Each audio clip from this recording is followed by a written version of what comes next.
एक शहर में एक सुनसान कॉलोनी है। वहाँ कोई आता जाता नहीं, क्योंकि वहाँ पर एक खंडहर है। लेकिन ये खंडहर सिर्फ नाम का है।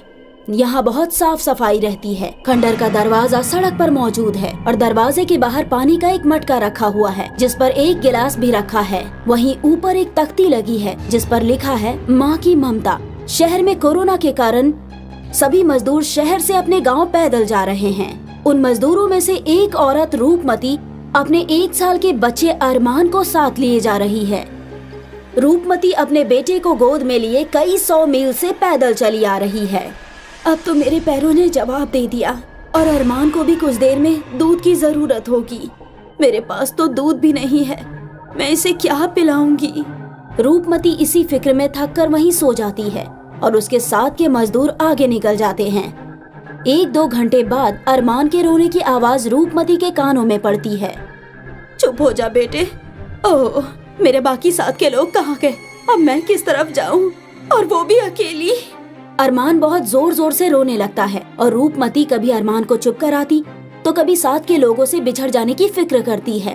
अरमान चुप होने का नाम ही नहीं लेता। रूपमती अपने थैले में दूध की तलाश करती है, लेकिन उसे दूध की बोतल खाली मिलती है। रूपमती बदहवास हो जाती है कि मैं क्या करूं? अब कैसे मैं अरमान को दूध पिलाऊं? या खुदा मदद कर। मैंने सोचा था अरमान के सारे अरमान पूरा करूंगी, लेकिन मैं इसे दूध तक नसीब नहीं करा पा रही हूँ। रूपमती बहुत परेशान हो जाती है। तभी वहाँ से एक 8 साल का लड़का गुजरता है, जिसका नाम चाहत है। वो रूपमती से अपना तारुफ करवाता है। मेरा नाम चाहत है, आप बिल्कुल फिक्र मत कीजिए।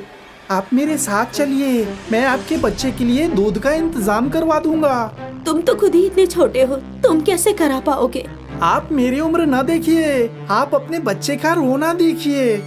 हाँ ठीक है, चलो चलो। चाहत अरमान को अपनी गोद में लेकर चलने लगता है। वो रूपमती को लेकर उसी खंडहर के नजदीक जाता है, जिस पर बाहर माँ की ममता लिखा हुआ है। मुझे बहुत जोर से प्यास लगी है, मैं खुद पानी पीकर अरमान को भी पिला देती हूँ। रूपमती चाहत के साथ अंदर दाखिल होती है और चाहत उसको दूध लाकर देता है। रूपमती अरमान को दूध पिला देती है और अरमान आराम से सो जाता है। तब अचानक रूपमती को कुछ एहसास होता है। ये कहाँ आ गई मैं? ये कैसी जगह है और ये चाहत कौन है? मुझे यहाँ नजर क्यों नहीं आ रहा है? तभी जोर से हवाएं चलने लगती हैं। मुझे यहाँ का माहौल डरावना क्यों महसूस हो रहा है? चाहत, चाहत। जी कहिए, मैं यही था। मैं अब यहाँ से जाना चाहती हूँ, मुझे बहुत दूर जाना है। लेकिन अब तो शाम हो गई है, अब आप इतनी दूर कैसे जाएंगी? आपको तो रात हो जाएगी। नहीं नहीं, मैं चली जाऊंगी। और हाँ, तुम यहाँ अकेले रहते हो? ये इतना बड़ा खंडहर है, इसकी साफ सफाई भी करते हो? तुम्हारी अम्मी कहाँ है? मेरी अम्मी तो दिन में नजर ही नहीं आती, वो सिर्फ रात होने के बाद ही नजर आती हैं। जब तक मेरी अम्मी नहीं आ जाती, आप यहाँ से कहीं भी नहीं जा सकती। रात को खंडहर में अंधेरा छा जाता है। तेज हवाएं चलने लगती है और उस खंडहर से डरावनी आवाजें आने लगती है। और जिस तख्ती पर माँ की ममता लिखा था, वहाँ बदलकर चुड़ैल की ममता हो गया है। डरी और सहमी रूपमती अरमान को गोद में लेकर बैठी रहती है। तभी वहाँ एक चुड़ैल आ जाती है। चाहत, चाहत कहाँ हो तुम? और ये चुड़ैल कौन है? ये मेरी अम्मी है, इन्हें चुड़ैल मत कहिए। मुझे शक तो दिन में ही हो गया था। मुझे यहाँ से बाहर जाने दीजिए। अब तो यहाँ से कहीं नहीं जा पाएगी, मैं तुझे जिंदा नहीं छोड़ूंगी। मेरा एक छोटा बच्चा है, उसका क्या होगा? उसका ख्याल कीजिए, मुझे जाने दीजिए। बच्चे की फिक्र मत कर, उसे मैं रख लूंगी और तुम्हें यहाँ से भेज दूंगी। रूपमती डर के मारे अंदर से कांप रही है, लेकिन वो सिर्फ एक औरत ही नहीं बल्कि एक माँ है और इसीलिए वो चुड़ैल के सामने अपने बच्चे की गुहार लगा रही है। ये देखकर चुड़ैल के दिल में रहम आ जाता है। जैसे तू अपने बच्चे को लेकर जान की भीख मांग रही है, मैंने भी वैसे ही छोटे बच्चे को गोद में लेकर भीख मांगी थी, लेकिन उन बदमाशों ने मेरी एक ना सुनी और मुझे आग के हवाले कर दिया। मैं आग में जलते हुए भी उनके पीछे भागी, तब कहीं जाकर उन्होंने मेरे चाहत को जिंदा छोड़ा। वो आज बिना अम्मी के भटक रहा है। मैं तब से किसी को जिंदा नहीं छोड़ती हूँ। मेरे बच्चे की खातिर मुझे छोड़ दीजिए। मेरे पास 2 रास्ते हैं, जिनमें से एक तुम अपना सकती हो। मैं तैयार हूँ।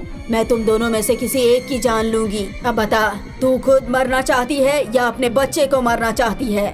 आप मुझे खत्म कर दीजिए ताकि मेरा बच्चा ये दुनिया देख सके। तुम तब से तो अपनी जान की भीख मांग रही थी, लेकिन अब खुद मरने को तैयार हो गई हो। तुम्हारे अंदर माँ की मोहब्बत है, तो मेरे इम्तिहान में पास हो गई। अब मैं किसी की जान नहीं लूंगी। मुझे ऐसे ही किसी औरत की तलाश थी जो बच्चे की खातिर अपनी जान दे दे, जिसके अंदर माँ की ममता हो। अब मेरी रूह को सुकून मिल सकता है। तुम ये घर लो और चाहत को भी अपने साथ रख लो। इसे माँ की जरूरत है। मैं इस खंडहर को महल में बदल दूंगी और कोई भी इसमें दाखिल नहीं हो पाएगा। तुम हमेशा इसमें महफूज रहोगे। चुड़ैल ऐसा कहकर गायब हो जाती है। उसकी रूह को निजात मिल जाती है और खंडहर महल में तब्दील हो जाता है। रूपमती के अब 2 बेटे हो गए। बहुत पुरानी बात है। राजपुर गांव में एक बहुत बड़ा तालाब था। उस तालाब के किनारे एक ही बरगद का पेड़ था। गांव की सभी औरतें त्योहारों पर खूब सज धज कर उस पेड़ की इबादत करती थी। गांव में ऐसा यकीन था कि बरगद बाबा सभी की ख्वाहिश पूरी करते हैं। इबादत में पूरी, गुलगुले, हलवा और खीर चढ़ाया करती थी। उसी पेड़ से कुछ दूरी पर एक बांस का झुरमुट था, जिसमें एक सिर कटा भूत रहता था। वो सन्नाटा होते ही बांस के झुरमुट से निकल के आने जाने वाले लोगों को बहुत परेशान किया करता था। उसके खौफ की वजह से कोई उधर अकेले नहीं जाता था। अगर गलती से कोई भी चला जाता तो वहाँ बेहोशी की हालत में ही पाया जाता। इस गांव की औरतें बरगद की इबादत करती हैं और इतने अच्छे अच्छे पकवान चढ़ाती हैं। मुझे कभी कोई नहीं पूछता।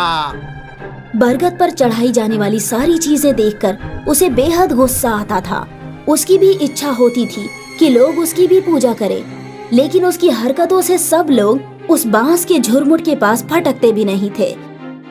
एक बार बंसी नाम का एक किसान शहर से गाय खरीद कर ला रहा था, परंतु उसे गांव पहुंचते पहुंचते काफी रात हो गई।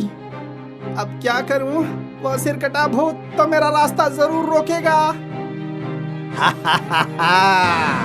आज तो बड़ी अच्छी दावत मनाऊंगा मैं।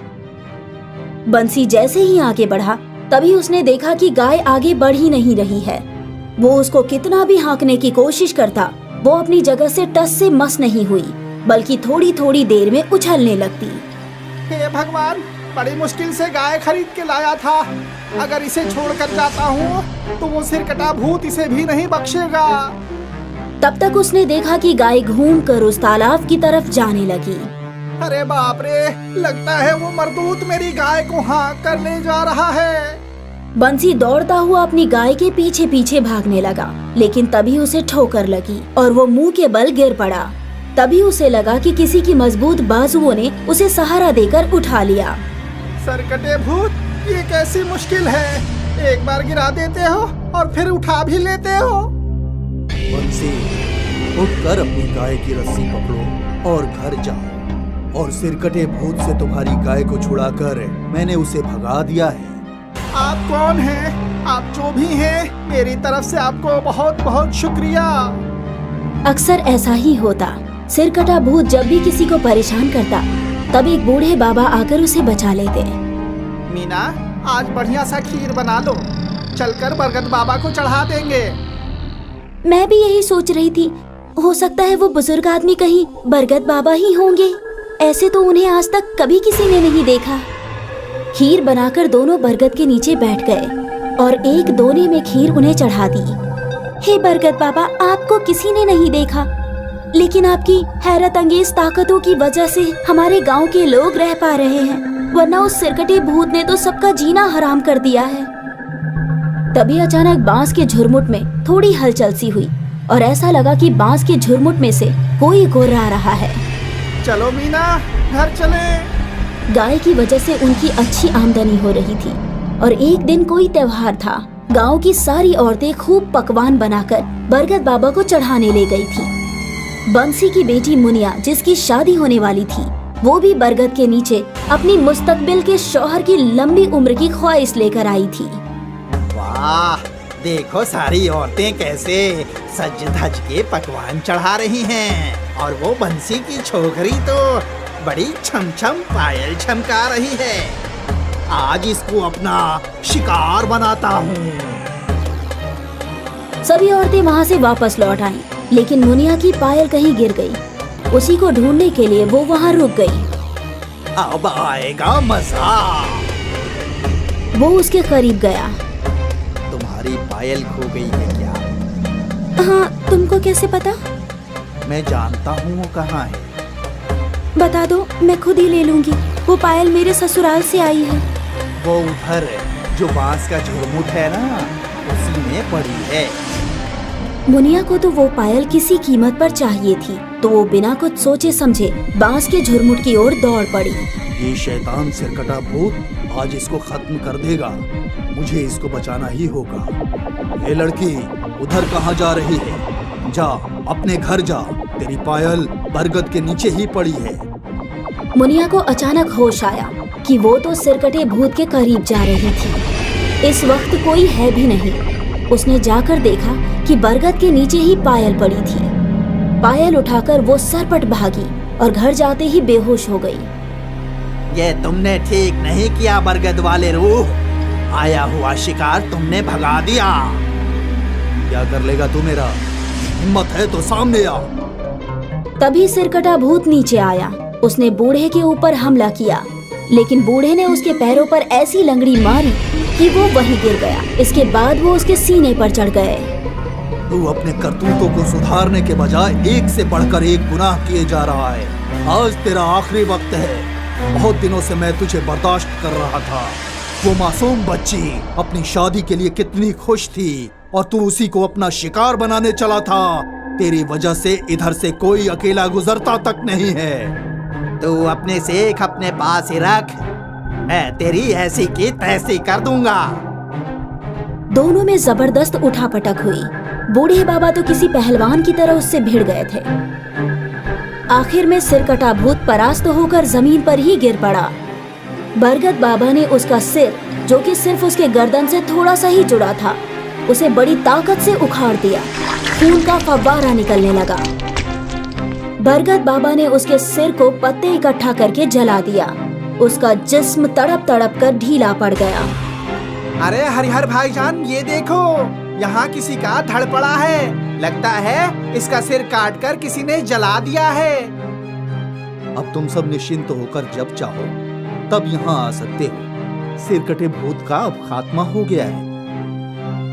बाबा, इतने सालों से ये हम सबको परेशान कर रहा था, आज ऐसा कैसे हो गया?